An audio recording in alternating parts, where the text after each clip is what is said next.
다시 말해 니느웨 백성들의 증언은 이것입니다.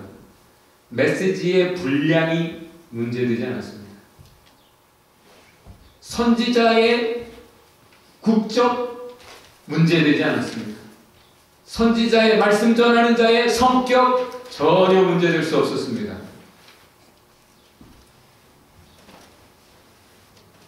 이 시바의 여왕은 열왕기상 10장에 이렇게 말합니다. 아 부러워라 당신의 사람들이여. 솔로몬 당신 옆에서 늘 하나님의 지혜를 듣고 있는 이 사람들이 나는 너무나 부럽다. 여러분, 여왕이 신하들을, 솔로몬의 몸종들을 부러워했습니다. 여러분, 여왕이 부럽죠? 여러분, 이 세상에 잘난 사람들이 부럽죠? 왜 그래요? 저와 여러분이 가진 것의 가치를 몰라서 그래요. 솔로몬 주변에 있던 사람들도 여왕을 부러워했을 거예요. 그러나 여왕은 솔로몬의 신하들, 몸종들을 부러워했습니다. 진정 진리를 아는 사람들은 진리를 깨달은 우리를 부러워합니다. 구약의 선지자들 예수의 때 하나를 보기 원했으나 그렇게 못했다. 저와 여러분의 삶 속에 하나님이 살아계십니까? 진정 여러분이 기도하면 응답이 됩니까? 그런 삶을 구약의 시대의 사람들은 살지 못했어요. 직접 하나님께 기도하지 못했어요. 직접 하나님을 여러분처럼 찬송하지 못했어요. 여러분처럼 66권 한 손에 가지고 있지 못했어요. 회당에 성경 두루마리 몇 개 있었습니다. 여러분이 가진 성경의 100분의 1만 가지고도 하나님을 경외하고 하나님의 법을 쫓아 살았습니다. 그들은 저와 여러분이 너무나 부러운 거예요. 근데 저와 여러분이 얼마나 그 은혜에 합당하게 저와 여러분이 가진 것의 이 가치를 알고 감사하며 찬송하며 예배하며 마땅한 반응의 삶을 살고 있습니까? 그래서 오늘 말씀을 우리로 적용을 해볼까요? 저와 여러분이 만약 하나님의 말씀에 온전히 반응하는 삶을, 회개하는 삶을 살지 못하면, 날마다 새로운 삶을 살지 못하면 우리가 심판받게 되고 그날 많은 증인들이 출석할 겁니다. 북한의 그 핍박 속에서 지하교회 신앙을 지키는 참 성도들이 출석할 겁니다.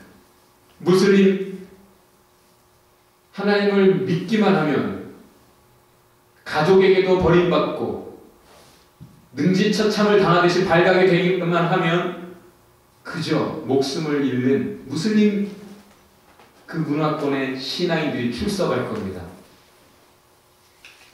로마 압제하에 신앙을 지키다가 사자박되고 불에 타 죽은 참 신앙인들이 우리의 죄를 드러내기 위해 증인으로 출석할 겁니다.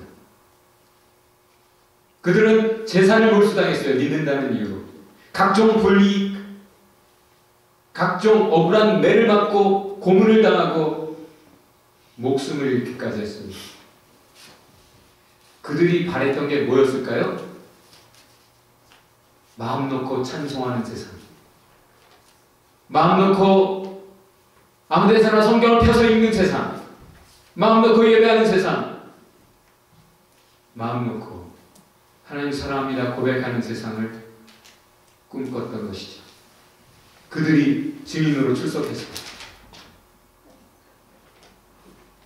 우리의 죄를 드러낼 때 이렇게 말할 겁니다. 이 세대는 믿기가 참 좋은 세대였는데 핍박 없는 세대에 살면서 성경 66권 다 가지고 있으면서 누가 막는 방해하는 사람도 없는 시대에 살면서 이미 하나님의 은혜를 하나님의 사랑을 입었고 삶 속에서 경험했으면서 하나님의 실존을 기도 응답을 실제 삶 속에서 확인했으면서 그러면서도 이 핑계 저 핑계 탐욕 때문에 자꾸 딴소리 하면서 하나님의 말씀에, 하나님의 역사에 무관심했습니다. 이들은 guilty, 유죄입니다. 저와 여러분에게 하나님이 탄식하고 계십니다. 우리가 죄인이잖아요. 받은 은혜만큼 사는 사람이 하나도 없습니다. 우리가 죄인이라 하나님이 진정 기대하시는 제사는 상한 심령이라 상하고 통회하는 제사를 하나님이 기대하시고, 지금도 저와 여러분에게 기대하시는 것은 겸손함이요, 하나님의 은혜 이만큼 받았는데 제가 그렇게 살지 못합니다, 하나님 용서하여 주옵소서 하는 신주자매의 기도죠. 하나님 더욱 하나님의 은혜에 합당한 삶을 살기 원합니다. 하나님 도와주세요. 더욱 하나님의 능력의 손으로 나를 붙잡아 주옵소서. 그 기도를 원하시는 거죠. 여러분의 주머니 전혀 관심 없습니다. 하나님. 여러분이 가진 거 뭐 바라는 게 아니에요. 하나님은 그저 은혜에 합당한 반응을 요구하시는 것이죠. 사실 엉뚱하고 악하게 다른 표적을 요구하는 이 세대에게 예수님은 실망하시고 심히 탄식하시면서 표적 안 주겠다 하셨습니다. 그러나 사실 오늘 본문에서 주님은 가장 분명한 표적을 말씀하고 계십니다. 그것은 요나의 표적입니다. 다 같이 해보죠. 요나의 표적. 요나 하면 생각나는 게 뭐죠? 물고기. 그게 고래였는지 뭔지는 몰라요. 본문에 나타나는 표현으로는 sea monster라고, 그 본문에 나타나는 단어는 그저 sea monster라는 표현으로 되어 있어요. 불순종해서 풍랑을 만났고 물고기 뱃속에 들어가 있다가 3일 만에 다시 나왔죠. 요나가 니느웨 백성들에게 표적이 된 것처럼, 자, 여러분이 예수님 하면 생각나는 게 뭡니까?